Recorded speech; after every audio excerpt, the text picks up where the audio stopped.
Steelers fans, we are here to talk about fantasy football today.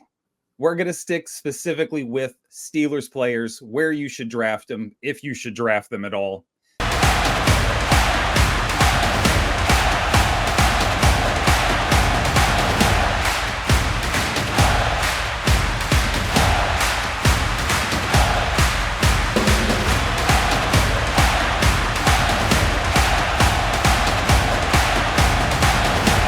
Welcome to Six Rings and Counting. I'm your host, Corey Idle, and joining me as always, the esteemed Dr. Lou Willard, Esquire, PhD, DDS.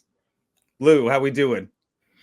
Look, I don't know what any of that means, but it sounds important, so I'm in. Everybody important has those letters behind them, so I figured they had to be with you. My whole life, all I had was Junior behind mine, JR. That's all I had behind mine. I had nothing behind mine. Except for a couple felony arrests. Anyway, Steelers fans, we are here to talk about fantasy football today. Not going to do all the Christian McCaffrey and TJ Hushmanzada. He still plays, doesn't he? We're not going to get into all these other guys. That's it, all of them. We're going to stick specifically with Steelers players, where you should draft them, if you should draft them at all. And helping us out with that, because if you've ever seen Lou and I play fantasy football, you would know we have no right to educate anybody in the public on this matter. However, we brought in a special expert to help us along with this, the former host of the Junior D Sports podcast, the man himself, Mr. Armando DiBernardo. Armando, how we doing? I'm doing good. How are you doing? Holding up the fantasy football trophy. We all covet in the same league. Just walking right in like an asshole. We appreciate it, buddy. Thank you. Got to do it. So who did win the league last year, and when you sent them the trophy? Well, it's got to go to Arizona. It's a whole thing. It costs stuff, and everybody in our league is cheap. If I send it, I ain't getting it back. So it just stays here until one of you two guys win it at some point. Look, then it'll be up here in January. But the thing is, though, since you're coming to us from sunny, warm Florida, and I hope you get sunburnt down there in Merritt Island. But it'll be up here this year. I say it every year. I've been right once. And I don't know. Will Spirit Airlines let me bring this on? Spirit Airlines will let you bring a shotgun on board as long as it's not loaded. You can only have 2 rounds in your shotty on Spirit. I could use it as a weapon. Spirit Airlines. You may need it. Spirit Airlines preferred sponsor and flight of Six Rings and Counting. We look forward to all of your travel to Latrobe, Pennsylvania for training camp this year. Anyway, breaking down the Steelers, we're going to start right off here with the quarterback position. Of course, we got 2 good ones, brand new guys coming in. Russell Wilson, Justin Fields, both coming for a redemption arc. Fantasy-wise, yes. You know what I mean? Not great. Good. Now, I'm going to scroll slowly until we find them because, see, they're not in the top 25. No, I think ESPN has Russell at 27 and has Justin Fields at 36. Yes. And Justin Fields isn't in case anybody, if you're printing out the the top 300 overall, Justin Fields is not on the top 300. He's at 315. So he's not on that list. So you're saying don't draft Justin Fields in the first, 15 rounds? Well, if it's somebody like you, take him with the last pick, because by week 3, 4, 5, you never know what's going to happen. At least you could stash them, and you got like the little diamond in the rough that might come out and save your season by week 5. It's just crazy because if they still had, say, like a Bruce Arians or a Todd Haley as the offensive coordinator, and you had these 2 quarterbacks, there's no way they would be that low. But this is an Arthur Smith issue. I wouldn't draft. I mean, I'm a homer, and I would not draft either one of them. I mean, if Fields was starting, I would draft him and just stash him on the bench. But with Russ gonna play it safe. Russ trying to get this year and one more year out of it. But there's just so many good options. And then, like, our league is a 10-team league. You don't need either one of these guys. I could really give you 20 that would do a whole lot. You feel a whole lot better taking. Yeah, well, let me ask you, 10-team, 12-team league, you'll have they'll be there if you want to pick them up on the waiver wire later. Yeah, absolutely. Let me ask you guys this question then, because looking at the top 25, it's all fairly respectful. I'm not taking Russ over any of these guys until we get to Daniel Jones and JJ McCarthy. That seems disrespectful. JJ, I can understand a little bit just because of the Justin Jefferson aspect, but Daniel Jones ahead of Russell Wilson, would either of you do that? I would actually draft Lou before I drafted Daniel Jones this season. I mean, before I had a new knee, I would take that as a compliment. But now that I got a new knee, I should go way higher than that. Yeah, Armando, I don't know if you're aware of this, but on this show, Daniel Jones is actually the janitor in studio. He catches some serious shade on this show. Well, tell him I said hi. So you're in good company. Yeah, we will. Next time we get to the studio, got to tell Lou to quit traveling, man. Well, he's bouncing around too much. I only need 3 more weeks and then I'm good. I like it. So going back though, we're not taking Daniel Jones. Are you taking JJ McCarthy, the rookie? McCarthy? No. I'm not taking anybody past Jared Goff on that list. Okay. If I'm being perfectly honest, and Jared Goff, like ESPN has Jared Goff at 21 in the quarterback rankings. Yeah. Every team takes 2. You get to about Jared Goff-ish area, Matthew Stafford area before it's not an option. I mean, I'm not taking Bryce Young or Baker Mayfield above him because, I kid, but you don't know what this offense is going to be. But one thing it's going to be is efficient. Now, efficient is good for me as a fan. Efficient is not necessarily going to work out well for fantasy football. Absolutely. So this is a fantasy football show. That's the only reason these guys aren't. I wouldn't be jumping out and grabbing them. And we're not in that league. What is it? The league where you take 2 quarterbacks. If you're in that type of league, then you absolutely take him as your second quarterback, and you'll be fine with it because he's not going to turn the ball over. He's going to be efficient. There'll be games he give you 3 touchdowns. There'll be games he give you none and 188 yards, but they'll still win. So that's what you're going to get. But in our league, 10 teams, 1 quarterback, you got to get one of the guys at the top that's a gunslinger. And even if somebody gets hurt, he's probably not the second guy you go to till you see what this offense is. Yeah, no, that makes total sense. Moving on to running backs. This is a little bit brighter of a page for us. We're not in the top 10, not surprisingly, but we do creep in there with, I believe, where is he? Jaylen Warren at 26, ranked overall, right around Jonathan Brooks in Carolina, who's not playing right now. Brian Robinson, who we are a fan of on this show, Zach Moss, Najee's right there at 28. Guys, talk to me about this running back class. Well, they have Jaylen Warren, they have Najee Harris, basically what a ranking apart, roughly. Yeah, a couple spots essentially, yes.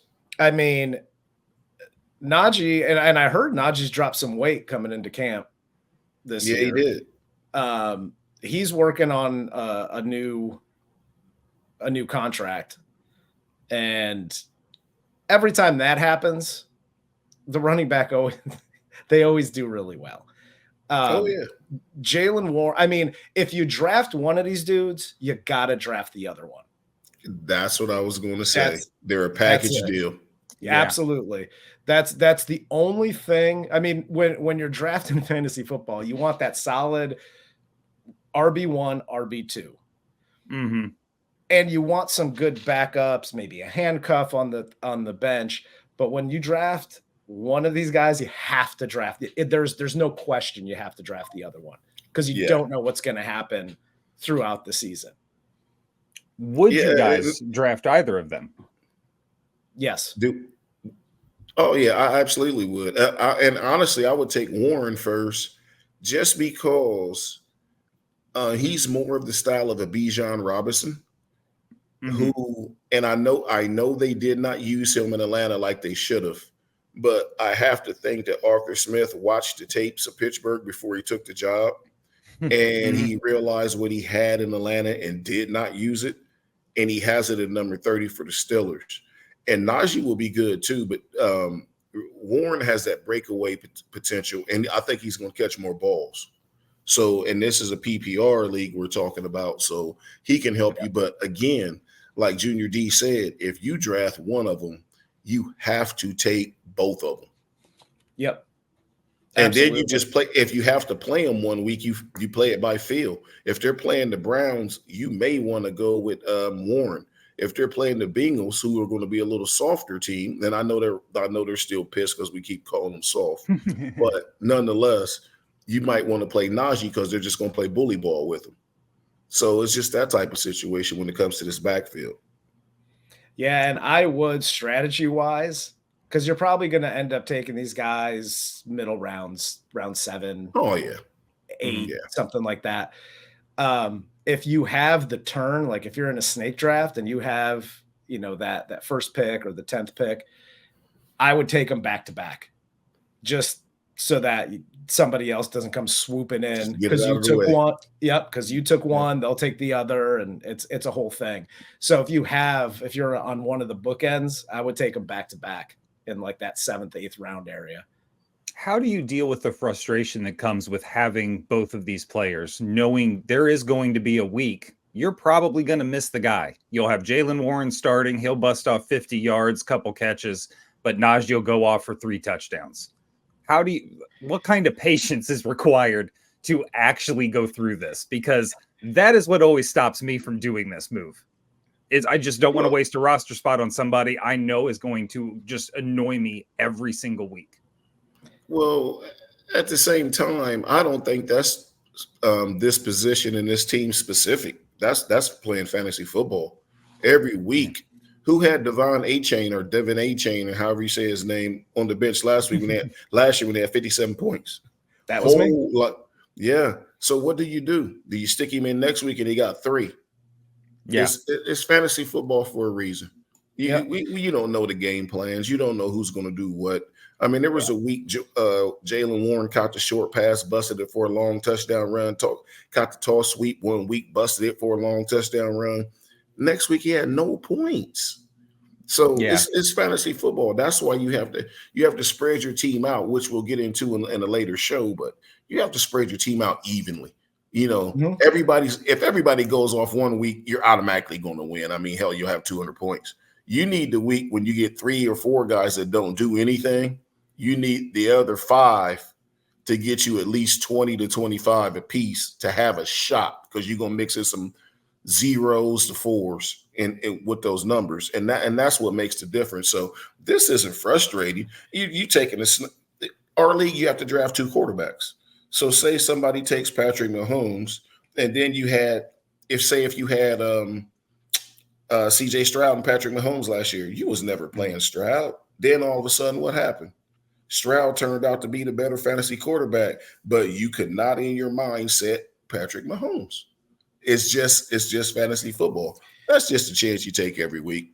Yeah, at the end of the day, you just have to invest in some Johnny Walker and cross your fingers. That's Johnny Walker Blue. Yes. Nothing but the best. For Mrs. DiBernardo's baby boy. But yes, by the way, Lou, I still thank you for that bottle. That was absolutely a great housewarming gift that Lou got from me. Lou's not a cheap guy. That's why he's still my friend.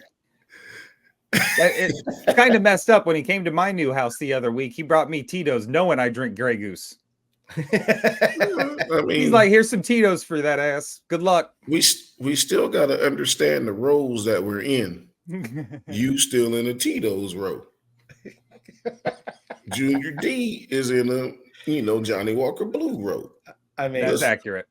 let's stay in our lanes right now. As our show gets to be 7, 8 years old, like our show was, then you start to get the little better stuff to drink. But right now, you still got a nipple on your stuff.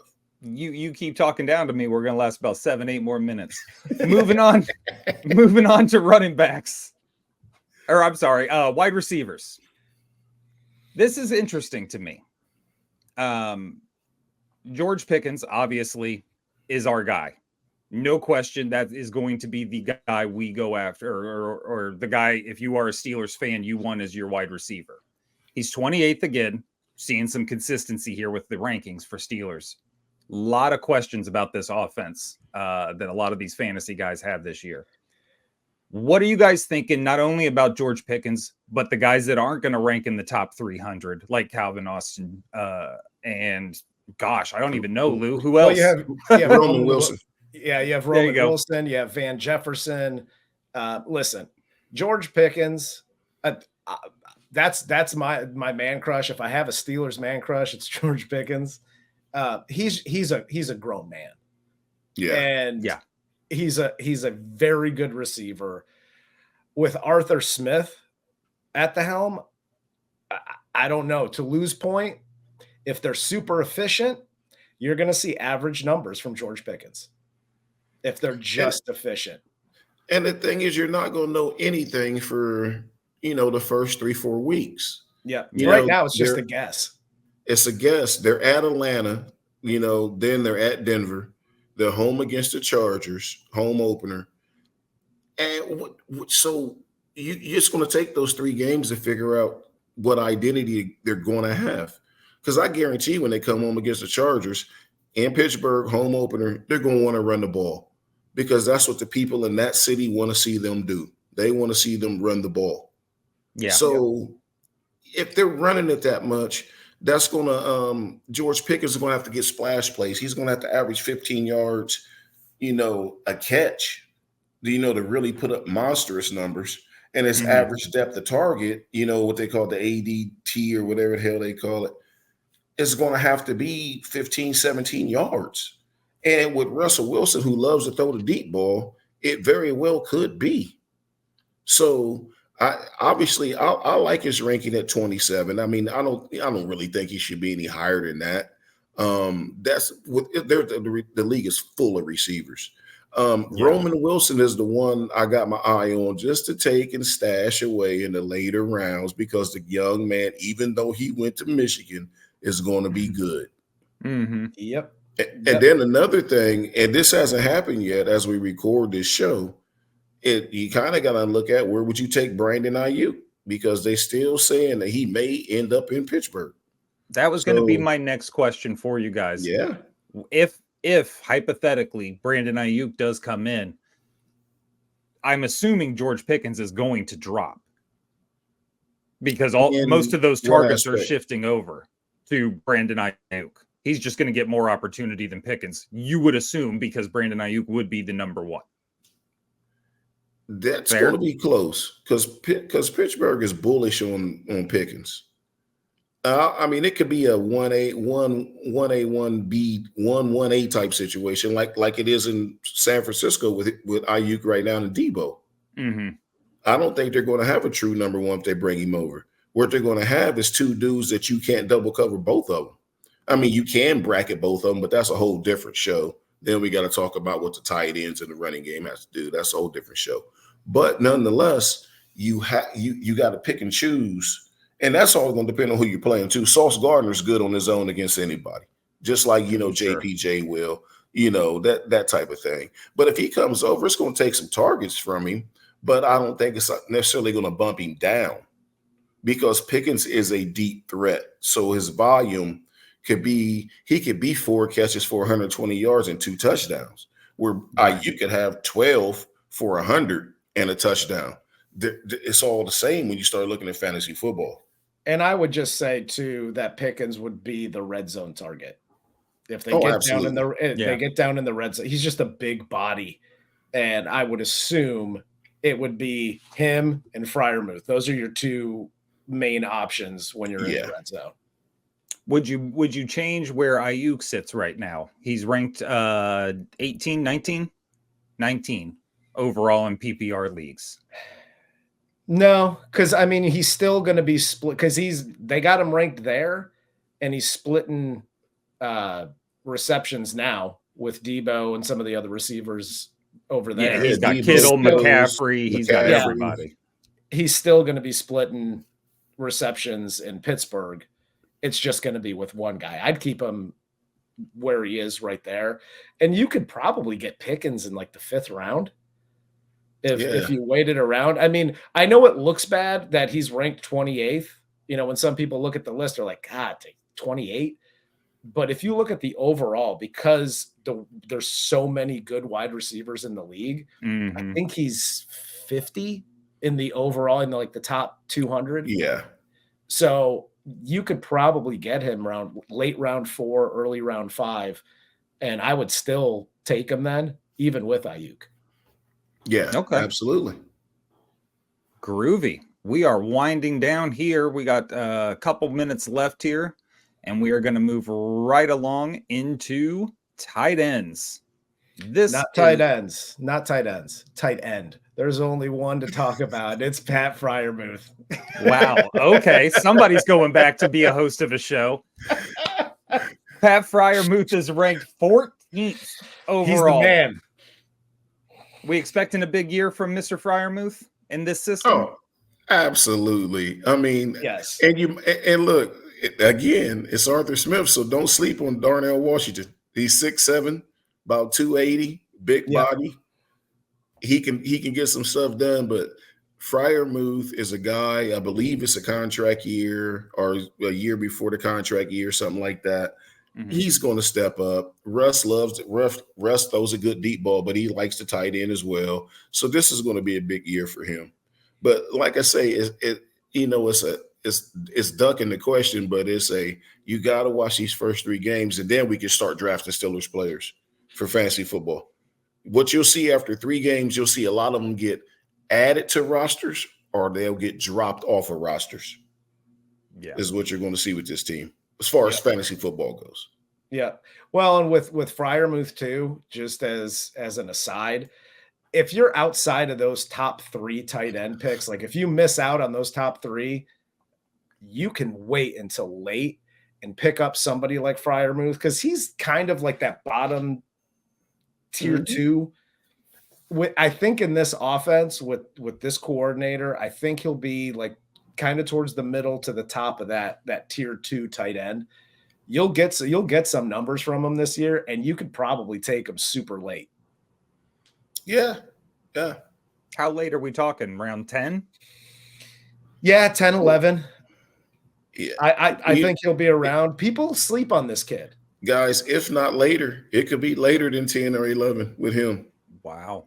It could be. I mean, it really could, because everybody's, loving this McBride kid for one breakout year. And, Laporta, they're saying could be the number 1 overall, tight end. So you can get to 8 or 9 really quick. And then it just becomes down to who do you trust? Oh, this guy's been with his coordinator, like Goddard from the Eagles. He's healthy again. People are going to forget about him. He's a number 10, 11, 12 round draft choice. So a lot of people will take him over Freiermuth because they know he's been in that system. Even though they have another offensive coordinator, he's been on the Eagles, and they always get him the ball when he's healthy, regardless of who's the coordinator. So a lot of people will take Goddard over Freiermuth. So he's going to go something like, you're right. I mean, I don't think it'll be earlier than the 10th, but it could be 12, 13, because people will forget about him because everyone's writing off this offense. Yeah, wow. Especially if you don't have a deep league. If you're like ours is 10 in a 10-person league, 13, you could probably get him in the 13th round. If you're in a deeper league, it'll probably be a little bit earlier. You're looking at 10 or 11, but I still say if you miss on those the top few, the top 3, you might as well just wait around. Awesome. Oh yeah. Yeah, I mean, that makes perfect sense. Why would you just reach for a tight end when he's just going to be sitting there the entire time? Yeah. We have one last quick one to hit. We literally got 5 minutes here. Let's see if we can do this quick. It'll be pretty easy. It's defenses.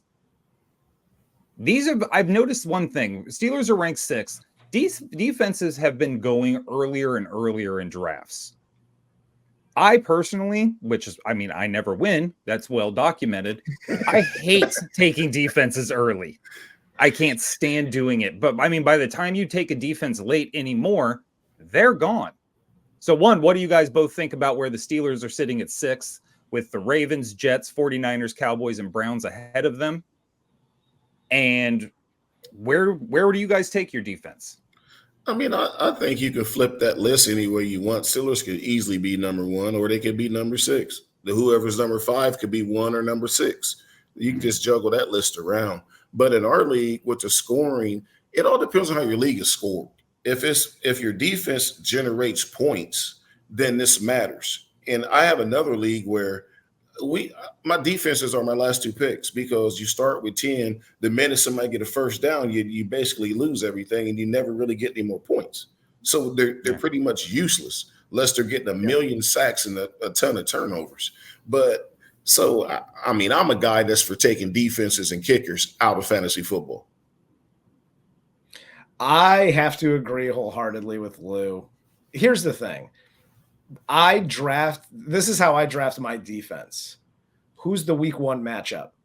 The worst thing that can happen to you is if you lose that week 1, because now even though you're not, the season's long, you're up against that wall going into week 2. God forbid you go 0-2. Now you start freaking out and you got to make trades and all that stuff. Corey has to make trades. I look at the week 1 matchup. If I'm like, okay, I think this defense, because again, it's all a guess. I think this defense is going to be solid. They're historically solid, whatever. What's their week 1 matchup? If they're facing a cupcake in the first week, I'm drafting them. And if that means I'm drafting them at 13th, 14th, 15th round, then I'll wait. If I got to draft them a little bit earlier, I play round robin with my defenses anyway. I add drop defenses all the time. I'd rather front load my draft with players that might actually get to play and get in my starting lineup versus the kicker, the defense, and depending on where I draft, the tight end. Those 3 positions, it's just I'm cutting, I'm adding, I'm dropping, and just round robining it through the whole season. So with defenses, I could wait.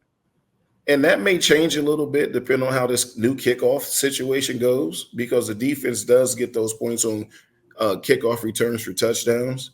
But I can tell you right now, if you really like the Steelers defense, draft them, because what do they do week 1? They go to Atlanta, Arthur Smith's former team. Yep. They are going to play lights out. So that's how you stream them.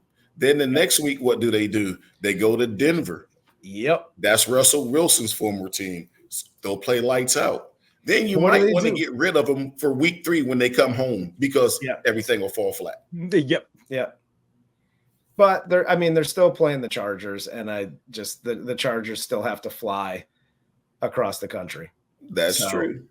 So, you might be able to draft the Steelers and keep them for the first 3 weeks and then kind of see where it goes from there. If there's another defense. Now, if you luck out and you draft like the Ravens defense, one of those like from the early 2000s where it's just lights out, keep them on your roster and ride that puppy out.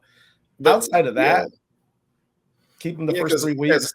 As good as the Chiefs defense and the Steelers defense is, there are 2 teams that play 3 games in 10 days. Get rid of those defenses.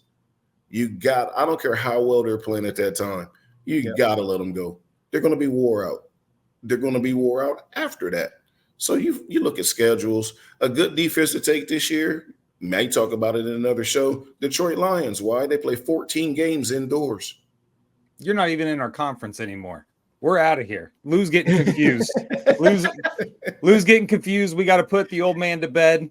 For Armando, thank you so much for being here and helping us out. For Lou Willard, I'm Corey Idle. We will catch you guys next time.